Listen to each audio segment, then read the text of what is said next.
जय श्री राधा कृष्ण। हमारे चैनल ऊर्जा का सार में आपका स्वागत है।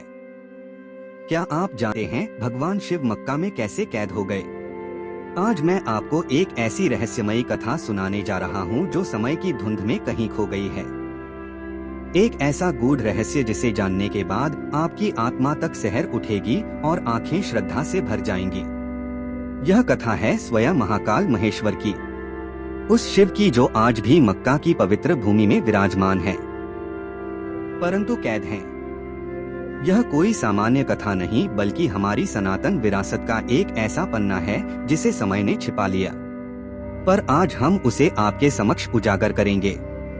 दोस्तों, आप इस कथा को पूरा जरूर सुने क्योंकि आधा अधूरा ज्ञान घातक होता है। आइए इस कथा को पूरा सुनते हैं, लेकिन वीडियो को शुरू करने से पहले जो लोग अपनी माँ से प्यार करते हैं, अगर आप हमारे चैनल में नए हैं तो अपने ऊर्जा का सार चैनल को सब्सक्राइब करें, लाइक करें और कमेंट बॉक्स में माँ लिखना न भूलें। तो आइए आरंभ करते हैं आज की रहस्य और भक्ति से परिपूर्ण कथा। बात उन दिनों की है जब यह धरती आज जैसी नहीं थी। त्रेता युग की स्वर्णिम धूप जब संपूर्ण संसार पर धर्म का प्रकाश फैला रही थी। उस समय पूरी पृथ्वी एक ही संस्कृति से जुड़ी थी। एक जैसी भावना, एक जैसी आस्था, और अरब की भूमि उस समय मरुस्थल नहीं बल्कि एक सुंदर हरी भरी भूमि थी। वहाँ हरियाली थी, नदियाँ बहती थी और जीवन में शांति और अध्यात्म की प्रधानता थी। इस शांत भूमि के हृदय में एक दिव्य मंदिर स्थित था, मक्केश्वर महादेव का मंदिर। हाँ, वही मक्का जहाँ आज लाखों श्रद्धालु तीर्थ करने जाते हैं। लेकिन बहुत कम लोग जानते हैं कि इस स्थान का प्राचीन और वास्तविक नाम मक्केश्वर था। यह नाम संस्कृत से आया है। मोक्ष और ईश्वर का मिलन अर्थात मोक्ष देने वाले भगवान। इस पवित्र भूमि को स्वयं भगवान शिव ने चुना था। जब सृष्टि की रचना प्रारंभ हो रही थी तब उन्होंने इस स्थान को तपस्थली बनाया और एक दिव्य शिवलिंग की स्थापना की। यह कोई सामान्य शिवलिंग नहीं था, यह स्वयंभू था, प्रकट हुआ था। उस शिवलिंग की आभा अवर्णनीय थी। वह श्वेत संगमरमर जैसा प्रतीत होता, लेकिन उसमें से प्रकाश निकलता था, एक दिव्य चंद्रमा सा उज्ज्वल प्रकाश। रात्रि में जब पूरा नगर सोया होता तब भी वह शिवलिंग अपनी दिव्यता से पूरे क्षेत्र को प्रकाशित कर देता था। और जब भोर होती सूर्य की पहली किरण उस शिवलिंग पर पड़ती तो ऐसा लगता मानो स्वयं महाकाल अपने तेज से ब्रह्मांड को आशीर्वाद दे रहे हो। यह दृश्य इतना मनोहारी होता कि जन जन का हृदय पुलकित हो उठता। मक्केश्वर महादेव मंदिर की कीर्ति तीनों लोकों में गूंजती थी। देवता, गंधर्व, किन्नर सभी इस स्थान पर दर्शन हेतु आते थे। यह केवल मनुष्यों का तीर्थ नहीं था बल्कि देवताओं की आराधना स्थली थी। इंद्रदेव तक जब कोई महत्वपूर्ण निर्णय लेते तो पहले मक्केश्वर महादेव के समक्ष आकर प्रार्थना करते थे। ब्रह्मा जी भी जब सृष्टि की रचना में किसी संशय में पड़ते तो वे सीधे मक्केश्वर महादेव की शरण में आते। महाकाल के चरणों में बैठकर समाधान पाते। और माता पार्वती, कैसे भूल सकता हूँ वह दिव्य दृश्य। हर पूर्णिमा की रात्रि में आदि शक्ति स्वयं वहाँ आती थी। उनके चरणों की मधुर ध्वनि जब मंदिर परिसर में गूंजती तो पूरा मक्केश्वर नगर जैसे संगीत में डूब जाता। वे चांदी जैसे उजले वस्त्र पहनती, माथे पर चंदन का तिलक, हाथों में रुद्राक्ष की माला लिए माता पार्वती शिव जी की शांत परिक्रमा करती और पूरा मंदिर दिव्यता से भर उठता। वो दृश्य किसी स्वप्न जैसा प्रतीत होता था। उस समय अरब की भूमि केवल रेगिस्तान नहीं थी, वह शिव भक्तों की भूमि थी। वहाँ के लोग शिव को पूजते थे और उनकी भाषा में भी संस्कृत की मिठास घुली हुई थी। वे शिव को अल्लाह कहते थे, जो संस्कृत के अलख शब्द से बना था। अलख निरंजन यानी जो दिखाई ना दे लेकिन सर्वत्र विद्यमान हो। वे दिन में 5 बार पूजा करते थे, सूर्योदय पर, दोपहर में, सूर्यास्त के समय, रात में और फिर आधी रात को। यही परंपरा आज भी कहीं ना कहीं किसी और रूप में जीवित है।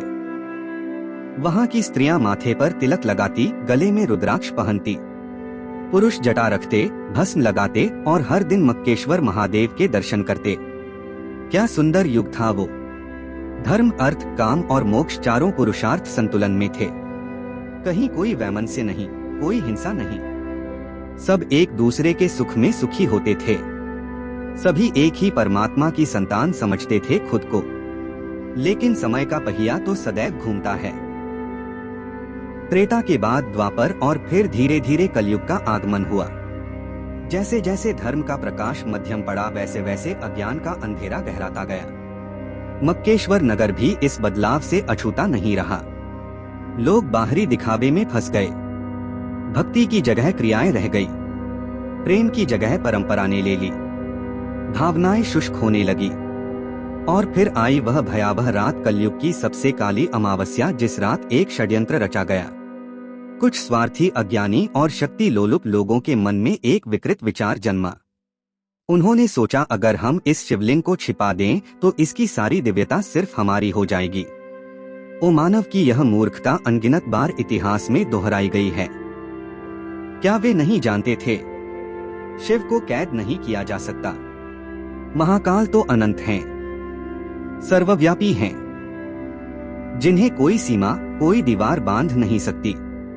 लेकिन अज्ञान हमेशा सत्य के सम्मुख अंधा होता है। अब सुनिए उस भयावह रात्रि की सच्ची कथा, जिसे सुनकर आज भी रूह कांप उठती है। वह अमावस्या की रात थी। आकाश में तारे मानो डर के मारे छुप गए थे। हवा तक अपनी गति रोक चुकी थी। संपूर्ण प्रकृति जैसे स्तब्ध हो गई थी। मक्केश्वर मंदिर में शिवलिंग अपनी दिव्य आभा से जगमगा रहा था।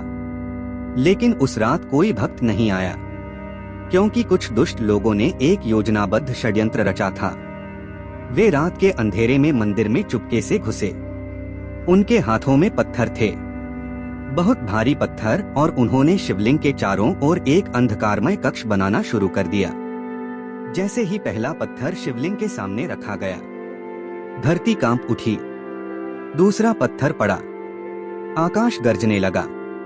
तीसरे पत्थर के साथ बादल बरसे, लेकिन वह वर्षा देवताओं के आंसू थी। ऊपर आकाश रो रहा था, नीचे पृथ्वी कांप रही थी। लेकिन वे अज्ञानी स्वार्थी लोग इसे संयोग समझते रहे। उन्होंने सोचा यह सब प्राकृतिक घटना है।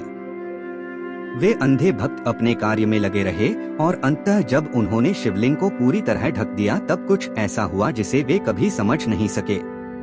आकाश से एक दिव्य गर्जना हुई, एक स्वर जो मानव नहीं था, जो अंतरात्मा को चीर देता था। आवाज आई, है मूर्खों, जो पाप तुमने किया है उसका फल तुम्हें और तुम्हारी संतानों को भोगना पड़ेगा। मैं कहीं गया नहीं, बल्कि तुम ही मुझसे दूर हो गए हो। उस आवाज की गूंज से पूरा मक्केश्वर नगर थर्रा उठा। पर्वत कांपे, पेड़ झुक गए, पशु पक्षी स्तब्ध हो गए। लेकिन वे अज्ञान के अंधकार में डूबे लोग इसे भी अनसुना कर गए। अहंकार और मोह ने उनके कानों को बंद कर दिया था। उस रात्रि का दर्द कोई शब्दों में नहीं कह सकता। जब स्वयं महाकाल को उनके ही भक्तों ने पत्थरों के पीछे छुपा दिया, तो शिव मौन हो गए। लेकिन उनका मौन भी करुणा से भरा था। जब पहला आंसू भगवान शिव की आंखों से गिरा, वह पृथ्वी नहीं पत्थर पर गिरा, और वह पत्थर काला पड़ गया। वह काला पत्थर आज भी वहीं मौजूद है, महाकाल के उस मौन दर्द की अमिट निशानी बनकर। यह कोई साधारण पत्थर नहीं, यह शिव की करुणा, पीड़ा और सहनशीलता का जीवित प्रतीक है। शिव जानते थे कि यह सब कलयुग का असर है। उन्हें ज्ञात था कि उनके प्रिय भक्त अज्ञानवश ऐसा कर रहे हैं। उन्होंने ना तो श्राप दिया, ना ही रुष्ट हुए, बल्कि करुणा दिखाई। उन्होंने मन ही मन कहा, अगर मैं इन्हें छोड़कर चला गया तो यह अनाथ हो जाएंगे, यह भटक जाएंगे। नहीं, मैं यहीं रहूंगा, छुप कर लेकिन साथ रहूंगा। जब समय आएगा यह स्वयं मुझे पहचान लेंगे। और इसीलिए महाकाल आज भी मक्का की भूमि में विराजमान है। कैद नहीं है, वे प्रतीक्षा में हैं अपने बच्चों के लौट आने की। जब माता पार्वती को यह ज्ञात हुआ कि उनके नाथ को उनके ही भक्तों ने पत्थरों में ढक दिया है, तो उनका हृदय कांप उठा। आदि शक्ति रोने लगी। वे कहने लगी, है स्वामी, आपने तो कहा था कि आपके भक्त आपसे प्रेम करते हैं। फिर यह क्या हुआ? क्यों छुपा दिया उन्होंने आपको? शिव जी ने शांत भाव से कहा, है गौरी, यह कलयुग का प्रभाव है। यह वही भक्त हैं, लेकिन भ्रम में हैं। मैं इनसे दूर नहीं जाऊंगा। मैं प्रतीक्षा करूंगा। शिव का यह उत्तर गहरा था, लेकिन पार्वती का हृदय फिर भी शांत नहीं हुआ। आदि शक्ति का करुण रुदन थम नहीं रहा था। वे बोली, तो क्या अब मैं आपके दर्शन नहीं कर सकूंगी स्वामी? महादेव मुस्कुराए। उनका उत्तर उस संपूर्ण युग के लिए एक वचन बन गया। दर्शन तो तुम रोज करोगी प्रिय, लेकिन अब वह प्रकट रूप में नहीं बल्कि गुप्त रूप में होंगे। जब भी कोई सच्चे हृदय से मुझे पुकारेगा मैं वहां प्रकट हो जाऊंगा। उस दिन के बाद से माता पार्वती भी गुप्त रूप में वहां आती रही, और आज भी जब कोई भक्त वहां सच्चे मन से प्रार्थना करता है, एक कंपन सी उठती है, एक उपस्थिति महसूस होती है, जैसे आदि शक्ति स्वयं वही हो। समय अपनी गति से चलता गया। जिन लोगों ने उस दिव्य शिवलिंग को छिपाया था, वे भी एक दिन मृत्यु को प्राप्त हो गए। उनके बाद आने वाली पीढ़ियों को यह बताया ही नहीं गया कि वहां वास्तव में क्या छिपा है। उन्हें केवल इतना बताया गया, यह एक पवित्र काला पत्थर है, इसे छूने से पुण्य मिलता है। लेकिन यह नहीं बताया गया कि वह काला पत्थर आखिर काला क्यों है, उसके भीतर कौन सी शक्ति है।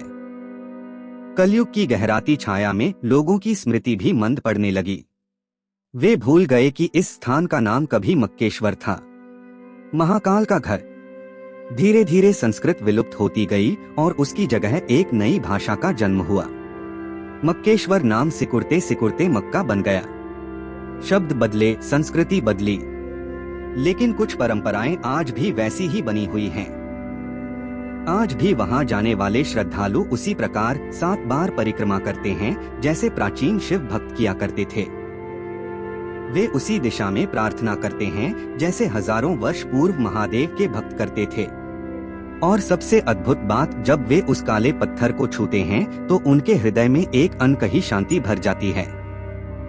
वैसी ही शांति जो कभी महादेव के प्रत्यक्ष दर्शन से मिलती थी। वह काला पत्थर जिसे आज हजरे अस्वद कहा जाता है, कोई साधारण पत्थर नहीं है। कहते हैं वह पत्थर वही है जिस पर शिवजी के करुणा भरे आंसू गिरे थे और उन्हीं आंसुओं से वह पत्थर काला हो गया। आज भी वहां कुछ ऐसे संकेत मौजूद हैं जो यह प्रमाणित करते हैं कि यह स्थान शिव का है। वहां की परिक्रमा ठीक वैसे ही की जाती है जैसे प्राचीन शिव मंदिरों में होती है। 7 बार परिक्रमा। क्या यह सब केवल संयोग है या फिर यह संकेत है उस भूले हुए सत्य के जिसे समय ने मिटाने की कोशिश की लेकिन मिटा ना सका? जब लाखों लोग वहां एकत्र होकर प्रार्थना करते हैं तो उनकी सामूहिक आवाज, वह कंपन किसी एवेन के गूंज जैसी प्रतीत होती है। सफेद वस्त्रों में ढंग के शरीर, सिर झुकाकर की गई प्रार्थनाएं, यह सब उस शिव परंपरा की झलक देते हैं जो सदियों पूर्व वहां जीवित थी। कहते हैं जब गुरु नानक देव जी उस स्थान पर गए तो उन्होंने उस रहस्य को पहचान लिया। जब लोगों ने उनसे पूछा, आप किस दिशा में पैर कर रहे हैं, तो उन्होंने उत्तर दिया, परमात्मा हर दिशा में है, उसे किसी एक ओर बांधा नहीं जा सकता। यह उनका मौन संकेत था कि शिव आज भी वही हैं। केवल दृष्टि और भावना की गहराई चाहिए उन्हें पहचानने के लिए। आज जब विज्ञान ने चमत्कारों को तर्क से जांचना शुरू किया है, तब भी यह रहस्य अनसुलझा बना हुआ है। वैज्ञानिकों ने जब उस काले पत्थर की जांच की तो उन्हें यह झां हुआ, यह पत्थर पृथ्वी से नहीं आया है। इसमें ऐसे तत्व पाए गए जो इस धरती पर सामान्य रूप से नहीं मिलते। यह कोई उल्कापिंड नहीं, यह दिव्य सत्ता का चिन्ह है। शिव के आंसुओं से बना वह पत्थर आज भी शिव की उपस्थिति और करुणा का प्रतीक है। शास्त्रों में कहा गया है कि जब सत्य का समय आएगा तब हर पर्दा हटेगा। कलयुग अपने अंतिम चरण में होगा और तभी भगवान शिव पुनः प्रकट होंगे। उस दिन जो सत्य हजारों वर्षों से छिपा हुआ है वह स्वयं को प्रकट करेगा। मक्का की भूमि जहां आज लाखों श्रद्धालु इबादत करते हैं, वहां छिपा हुआ मक्केश्वर महादेव का शिवलिंग पुनः संसार के सामने आएगा। यह जानकर लोग चौंकेंगे नहीं बल्कि भाव विभोर होकर समझेंगे कि वे सभी एक ही परम सत्ता की आराधना कर रहे थे। अलग अलग नाम, अलग अलग पूजा पद्धतियां थी, लेकिन ईश्वर तो एक ही था। उस दिन कोई किसी से धर्म के नाम पर नहीं लड़ेगा बल्कि प्रेम से गले मिलेगा। तब ना कोई हिंदू होगा, ना मुसलमान, ना ईसाई, ना सिख। सब केवल एक ईश्वर के भक्त होंगे। उस दिन जब यह उद्घाटन होगा कि शिव वहां सदा से थे, तो दुनिया भर में शांति की लहर दौड़ जाएगी। धरती पर वह स्वर्गीय भाव आएगा जहां हर आत्मा एकता, प्रेम और करुणा से भर जाएगी। यह वही समय होगा जब धर्म को हथियार नहीं बल्कि जोड़ने वाला सेतु माना जाएगा। भगवान शिव वहां आज भी मौन होकर खड़े हैं और सबको प्रेम पूर्वक देख रहे हैं। वे कह रहे हैं, मैं तो तुम्हारे ही लिए यहाँ हूँ। तुमने मुझे किसी नाम से पुकारा, मैंने सुन लिया। तुमने मुझे अलग अलग मंदिरों, मस्जिदों, गिरजाघरों में खोजा, मैं वहाँ भी मिल गया। मैं कभी तुमसे नाराज नहीं हुआ, क्योंकि मैं जानता हूँ यह भ्रम तुम्हारे युग का हिस्सा था। लेकिन अब समय है कि तुम सत्य को देखो। अब समय है कि प्रेम और एकता के मार्ग पर लौटो। शिव कोई धर्म विशेष के नहीं हैं, वे पूरे ब्रह्मांड के हैं। जो लोग आज भी शिव की भक्ति करते हैं, उनके लिए यह कहानी एक दर्पण है जो दिखाती है कि भगवान किसी एक स्थान या जाति तक सीमित नहीं हैं। वे सर्वत्र व्याप्त हैं। चाहे आप उन्हें केदारनाथ में खोजें या मक्का में, उनका अस्तित्व अटूट है।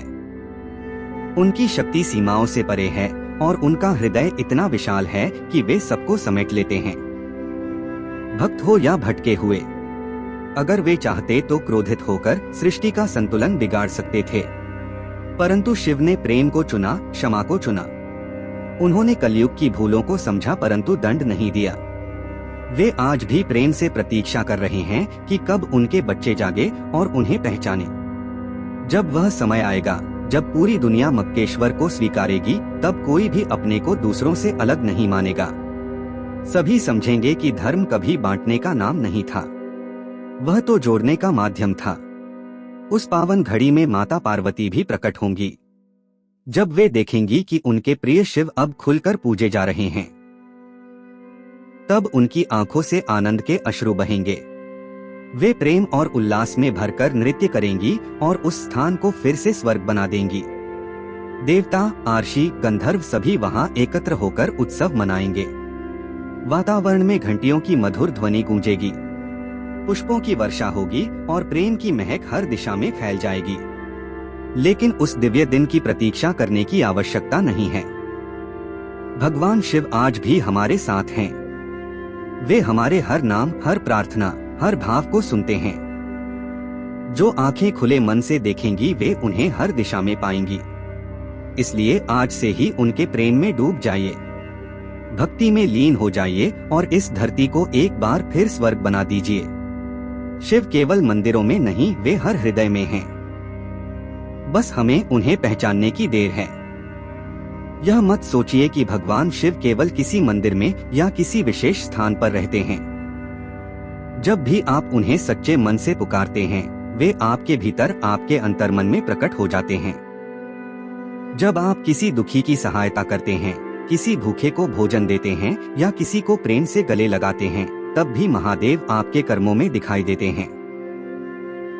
मक्का हो या काशी, केदारनाथ हो या कैलाश पर्वत, वे हर जगह हैं। उन्हें केवल स्थान की नहीं, भाव की आवश्यकता है।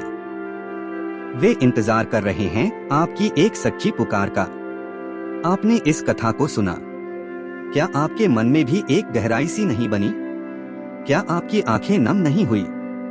यह आंसू किसी कहानी के नहीं, उस अदृश्य प्रेम के हैं जो हर जीव के हृदय में उस परमात्मा के लिए जन्म से मौजूद है। कोई उसे अल्लाह कहता है, कोई ईश्वर, कोई महादेव, लेकिन वह एक ही है। वह आपसे प्रेम करता है और यही कहता है, हे मेरे बच्चे, मैं हमेशा तुम्हारे साथ हूँ। मुझसे प्रेम करो, लेकिन सबसे पहले एक दूसरे से प्रेम करो। शिव जी कहते हैं, धर्म के नाम पर मत लड़ो, जाति, भाषा और परंपराओं में मत बांटो, क्योंकि मैं तुम सबका पिता हूँ। जब तुम सब प्रेम से रहोगे, एक दूसरे को अपनाओगे, तब मैं फिर से तुम्हारे बीच साक्षात रूप में आऊंगा। यह सिर्फ एक कल्पना नहीं बल्कि एक दिव्य सच्चाई है। मक्केश्वर महादेव आज भी वहाँ मौजूद हैं, छिपे नहीं हैं, बस अपने बच्चों की आंखें खुलने का इंतजार कर रहे हैं। जब भी आप जीवन की कठिनाइयों से घिर जाएं, जब भी आपको लगे कि अब रास्ता नहीं बचा, बस एक बार ओम नमः शिवाय कहकर उन्हें पुकारिए। जब भी आप किसी और धर्म या पंथ के व्यक्ति से मिले तो यह ना सोए कि वह अलग है, वह भी उसी शिव का पुत्र है, उसी परम तत्व का अंश है। जब तक हम सब एक नहीं होंगे, प्रेम और करुणा में नहीं जिएंगे, तब तक भगवान शिव को भी मुक्ति नहीं मिलेगी। हाँ, वे स्वयं को कैद में मानते हैं जब उनकी संतानें आपस में लड़ती हैं। प्यारे भक्तों, भगवान शिव का यह संदेश केवल कथा नहीं बल्कि आत्मा की पुकार है। हर हर महादेव कहने से पहले इस बात को महसूस कीजिए। इस वीडियो को अगर आपने अंत तक देखा है तो यह निश्चित है कि आपका हृदय जगा है। तो चैनल ऊर्जा का सार को सब्सक्राइब करना ना भूलें। सब्सक्राइब बटन दबाकर पास में बने घंटी के निशान को भी जरूर दबाएं ताकि जब भी हम कोई नया वीडियो डालें तो उसकी सूचना आप तक सबसे पहले पहुंचे। सभी का तहे दिल से धन्यवाद। मिलते हैं अगले वीडियो में, जब तक के लिए जय हिंद, जय भारत।